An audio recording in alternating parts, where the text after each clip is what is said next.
Պատրաստում ենք օգտակար բուրգեր։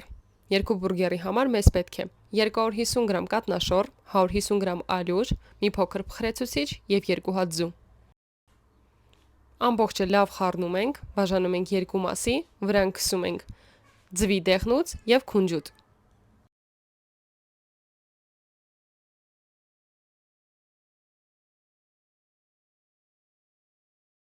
Աղացած հավի միսը ուղարկում ենք 10-15 րոպեով ջեռոց։ Սոուսի համար մեզ պետք է հունական յոգուրտ, կետչուպ, մանանեխ և կտրատած վարունգ։ Որպես բանջարեղեն օգտագործելու ենք լոլիկ, վարունգ և հազարի տերևներ։ Հավաքում ենք մեր բուրգերը։